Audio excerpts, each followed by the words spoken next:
आदरणीय अध्यक्ष महोदय, ओडिशा राज्य में महिलाओं के प्रति होने वाले अपराधों के तरफ मैं आपका ध्यान आकर्षित करना चाहती हूं। मैं एक महिला हूं, ओडिशा राज्य मेरी कर्मभूमि है और इसलिए मैं बहुत उद्विग्न हूं, परेशान हूं। ओडिशा राज्य की लोक संख्या 4.5 करोड़ के आसपास है। इसका आधा हिस्सा महिलाएं हैं। आज आपके समक्ष मैं इस आधे हिस्से की सुरक्षा, उनकी मर्यादा रक्षा के विषय में बात करना चाहती हूँ।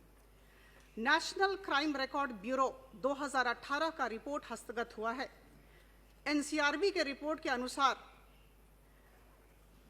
महिलाओं के प्रति जितने अपराध हो रहे हैं ओडिशा राज्य में, इसकी वजह से ओडिशा राज्य देश में तृतीय स्थान पर खड़ा है। प्रत्येक 1 लाख लोक संख्या में करीबन 91.3 अपराध महिलाओं के प्रति ओडिशा राज्य में हो रहे हैं और यह संख्या दिन पर दिन बढ़ती जा रही है। यह तथ्य एनसीआरबी के रिपोर्ट से मिला है। For every 1 lakh population, one has to remember that there are 91.3 number of crimes against women in Odisha।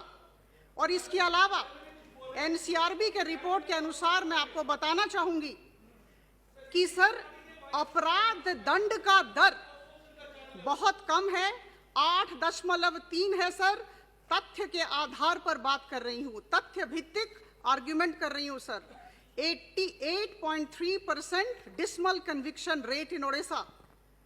उसके अलावा सर मैं कुछ कहना चाहूंगी, जो बैलेंस ऑफ केसेस है, जो पेंडेंसी है केसेस का, ये सर 94.7% है ओडिशा में। 94.7% है, दूसरे राज्यों से बहुत ज्यादा है सर। सबसे बड़ी बात है, एनसीआरबी के रिपोर्ट के अनुसार शेल्टर होम्स में, जो विमेन शेल्टर होम्स हैं ओडिशा में, वहां पर लगातार महिलाओं के प्रति अपराध के वारदात बढ़ते जा रहे हैं और इसकी वजह से देश में ओडिशा राज्य तृतीय स्थान पर है। ये एनसीआरबी के रिपोर्ट में लिखा हुआ है सर। कुछ दिन पहले, 1 मिनट समय लूंगी सर, कुछ दिन पहले मलकानगिरी जिले में एक आदिवासी महिला के साथ दुष्कर्म हुआ। बीरमित्रपुर में एक छोटी बालिका, नाबालिका के साथ सर दुष्कर्म हुआ। राज्य सरकार की तरफ से जिस तरह कठोर कदम उठाने जाने चाहिए थे, हुआ नहीं है सर।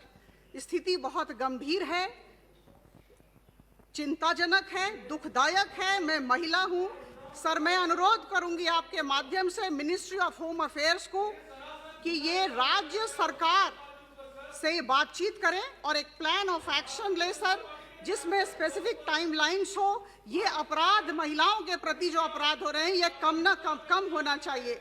बहुत बहुत धन्यवाद सर।